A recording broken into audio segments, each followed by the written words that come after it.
जब आप अपने शरीर को स्वयं प्रदर्शनी बना करके निकलती हो, जब आपने स्वयं नहीं पूरा अंग प्रदर्शन कर दिया, प्रदर्शनी बना करके निकल गई, एक मेला सा लगा रखा, तो देखने वाले तो देखेंगे क्यों भाई। यहां भारत में आज के समय में सब ब्रह्मचारी नहीं है कि तुम प्रदर्शनी बना करके निकलो और वो कहे ना जी बहन जी जा रही है, आंख बंद कर लो, तुम्हें स्वयं को संभलना पड़ेगा। आप विचार कर सकते हो। मैं निवेदन करूंगी, बार बार क्यों टोका जाता महिलाओं को, उसके पीछे कारण है। आप सोने की भांति हो। वो कहती कि पुरुषों को भी टोकिए, ये भी तो शॉर्ट्स पहन करके गली में वॉकिंग करने के लिए चले जाते हैं, हमें ही क्यों टोका जाता है। तो ध्यान देना, इसके पीछे बहुत गहरा रीजन है, शायद आप समझ पाओ। पुरुष एक लोहे की भांति है, लोहे से तुलना की गई है पुरुष की, लेकिन महिला एक हीरे की भांति है, एक गोल्ड की भांति है, सोने की भांति है। आपने देखा होगा, आप यहां से बाहर निकलेंगे, लोहा आपको कहीं भी पड़ा मिल जाएगा। जहां कहीं भी आपको पता चले कि लोहे का काम यहां होता है, तो दुकान से बाहर पड़ा हुआ है, कहीं भी रास्ते में पड़ा हुआ मिल जाएगा, उसकी कोई देखरेख के लिए सिक्योरिटी वगैरह नहीं है। लेकिन जब आप कोई ज्वेलरी खरीदने के लिए जाते हो, गोल्ड और डायमंड की, तब भी यही स्थिति होती है क्या?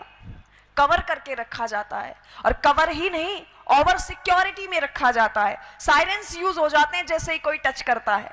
लेकिन यहां स्थिति विपरीत आई, आप सोने की भांति हो। और मुझे समझ नहीं आता कि हमें छोटे ड्रेसेस पहनने में ही क्यों स्वतंत्रता चाहिए, हमें पढ़ने के लिए स्वतंत्रता क्यों नहीं चाहिए, हमें बाहर निकलने के लिए स्वतंत्रता क्यों नहीं चाहिए, हमें कुछ अचीवमेंट्स लेने के लिए स्वतंत्रता क्यों नहीं चाहिए। क्या छोटे कपड़े पहनने से ही स्वतंत्रता मिलेगी हमें? मैं निवेदन करना चाहूंगी, आप एक बार यहां दृष्टिपात कीजिए मंच की तरफ। जितने भी हमारे वक्तागण, और मैं तो कहती हूँ श्रोतागण बैठे हुए हैं, महिलाओं में भी, यहां देख करके प्रतीत हो रहा है कि नारियों के सम्मान के लिए कोई सत्र चल रहा है, नारियों के उत्थान के लिए कोई चर्चा हो रही है। और ध्यान देना, यदि मैं ही शॉर्ट ड्रेसेस पहन करके यहां खड़ी हूं और आपको यहां से संबोधित कर रही हूं कि नहीं नहीं महिलाओं को शॉर्ट ड्रेसेस नहीं पहननी चाहिए, तो फर्क पड़ेगा क्या? नहीं पड़ता है। तब वही महिलाएं वहां जाकर के कहती हैं, पहले खुद शॉर्ट ड्रेसेस पहन करके घूम रही हैं, और जब कोई गलत कृत्य हो जाते हैं, कुकृत्य हो जाते हैं, रेप इत्यादि हो जाते हैं, तो वो क्या कहती हैं कि सामने वाले की दृष्टि में खोट है, हमारे वस्त्रों में कोई भी खोट नहीं है। और यदि ऐसा हो कि तुम खुद को पहले से ही प्रदर्शनी बना करके ना निकलो, फिर कैसा है? आपको लगता है हमने शॉर्ट ड्रेसेस पहनी, इसमें अट्रैक्शन है, लेकिन मैं पूरे दावे और अनुभव के साथ कहती हूं, उतना शॉर्ट ड्रेसेस में अट्रैक्शन नहीं होता जितना एक पर्दा नशी के अंदर होता है। जो महिला अपने आप को पूरा कवर करके चलती है, उसमें अट्रैक्शन होता है। शॉर्ट ड्रेसेस वाली को कब तक देखेगा? उसने अपना अंग दिखाया, उसने प्रदर्शन कर दिया, एक व्यक्ति ने देखा, उसकी नजर हट गई, मन भर गया। लेकिन जो पर्दा नशी चल रही है, वो देखेगा ये है कौन, ये कौन महिला है, ये ऐसे माहौल में अपने आप को कैसे कवर करके चल रही है। निवेदन कर दूं, जो पर्दा नशी होती है उसमें अट्रैक्शन होता है, शॉर्ट ड्रेसेस में कोई भी अट्रैक्शन नहीं होता। और ध्यान देना, ये जो अट्रैक्शन वाली भावना आती है ना हमारे अंदर, कहां से आती है जानते हो? हम देखते हैं बॉलीवुड के अंदर उर्फी जावेद को, उर्फी जावेद छोटे से छोटा कपड़ा पहनने की कोशिश करती है, फिर हम देखते हैं उर्फी जावेद के अकाउंट को कि ओहो ये छोटे कपड़े पहनती है तो इसके मिलियंस ऑफ फॉलोवर्स हैं, इसको अच्छे फॉलोवर मिल रहे हैं, इसको पैसा मिल रहा है, ये तो बड़ी इन्फ्लुएंसर बन गई है, तो क्यों ना हम भी शॉर्ट ड्रेसेस पहने। लेकिन निवेदन कर दो, एक नहीं है उर्फी जावेद, अनेकों हैं। आप देखो, सोनाक्षी सिन्हा है, कटरीना कैफ है, मैं मंच से नाम संबोधित करने के लिए टाइम पास नहीं कर रही हूं, अनेकों ऐसी भरी पड़ी हैं जो अपने अंग का प्रदर्शन करके एक व्यापार चला रही है।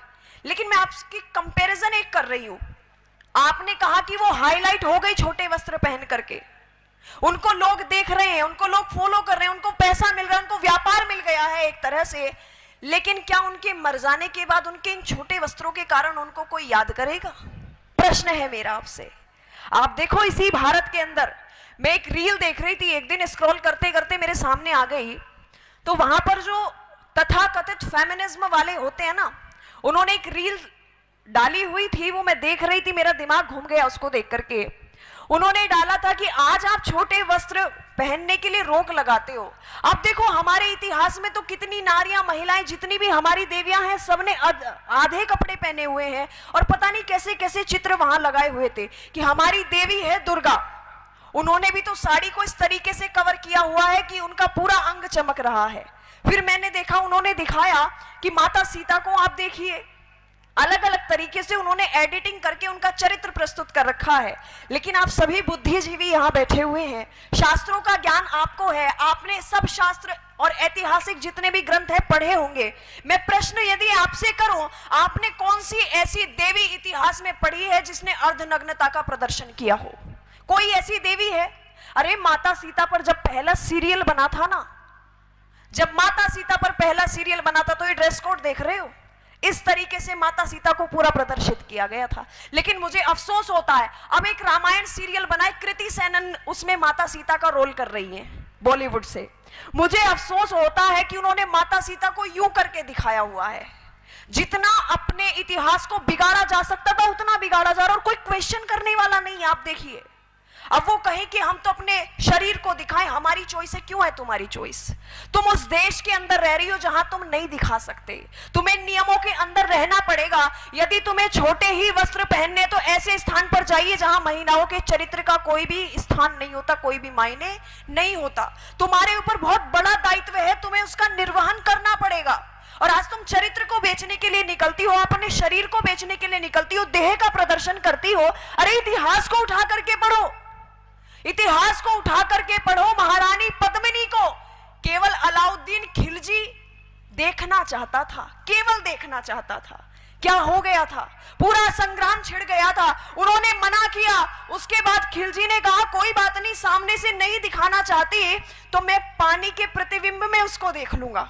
बहुत शोर मचा हुआ था कि महारानी पद्मिनी उस समय की बहुत बड़ी सुंदरी है। आप देखिए, आज वाली जो मिस वर्ल्ड होती है, मिस इंडिया होती है, उनको देखो आप, उनमें देखने के लिए कुछ बचता ही नहीं है। एक बार रिकॉर्ड हो गया, उसके बाद सामने वाले का मन भर जाता और देख करके कहता अरे ये मिस वर्ल्ड है, ये मिस इंडिया है। आप उस समय पर महारानी पद्मिनी को ये समझिए कि उस समय की मिस वर्ल्ड वो थी। अलाउद्दीन खिलजी का मन ललचाया, उसने कहा मैं देखना चाहता हूं ये कैसी सुंदरी है। उसने मना कर दिया जब उसके सामने प्रपोजल आया। निवेदन कर दूं, दोबारा कहा कि प्रतिबिंब ही केवल दिखा दीजिए जल में, तब भी मना कर दिया गया और इसी कारण से प्रतिबिंब हो गया। ये भारत की नारियां थी। जब आप पढ़ के देखेंगे किरणमयी को, केवल अकबर ने नौरोज मेले में हाथ पकड़ा था, केवल हाथ पकड़ा था, कटारी लेकर के छाती पे रख दी थी उस किरणमयी ने। कितनी ऐसी महिलाएं हमें मिल जाती हैं अपने इतिहास से। माता सीता, आज आप अट्रैक्शन की बात करते हो ना, कि हमें बहुत रुझान दिए जाते हैं, हमारे सामने बहुत प्रपोजल्स आते हैं। भाई तुमने माता सीता को नहीं पढ़ा क्या? आपने रामायण को एक बार उठा करके नहीं देखा? कितने ऐसे प्रपोजल्स जो रावण ने माता सीता के सामने रखे थे। कहा था सीता 5000 दासियां हैं मेरे इस महल में, ध्यान देना 5000 दासियां हैं, यदि तू मेरी पत्नी बन जाएगी तो ये 5000 दासियां से तेरी सेवा में लगा दूंगा। तो सीता का क्या जवाब था जानते हो?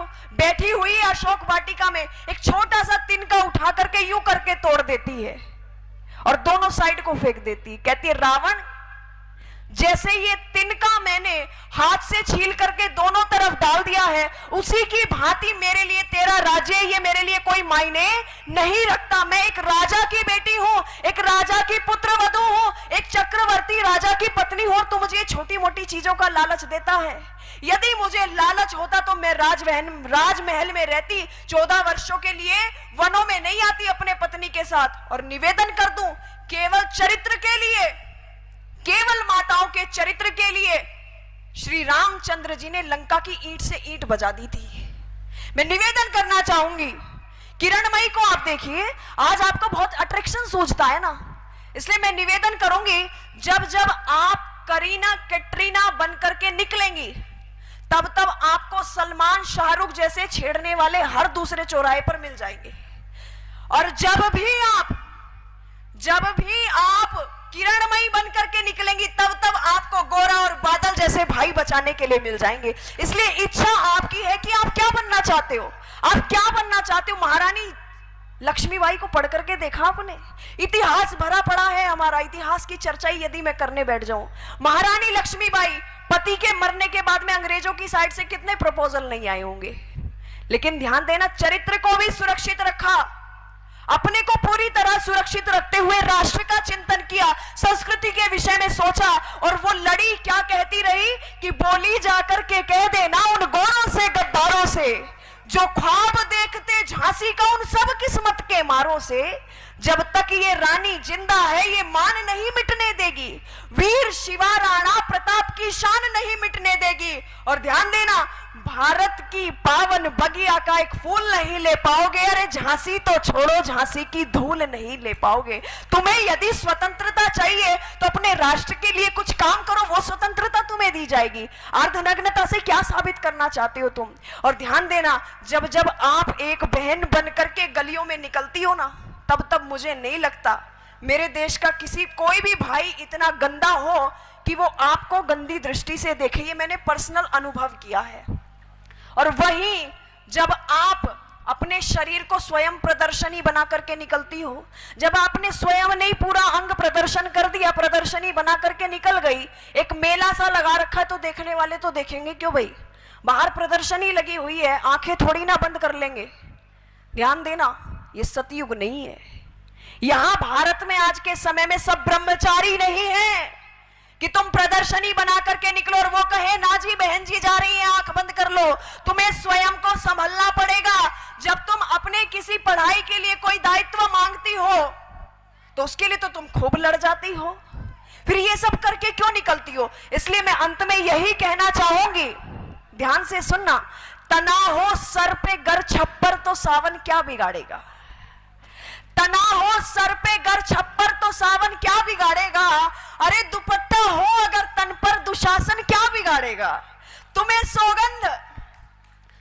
सौगंध उस मर्यादा की जो लक्ष्मण ने खींची थी, तुम्हें सौगंध उस रेखा की जो लक्ष्मण ने खींची थी, वो रेखा पार मत करना तो रावण क्या बिगाड़ेगा।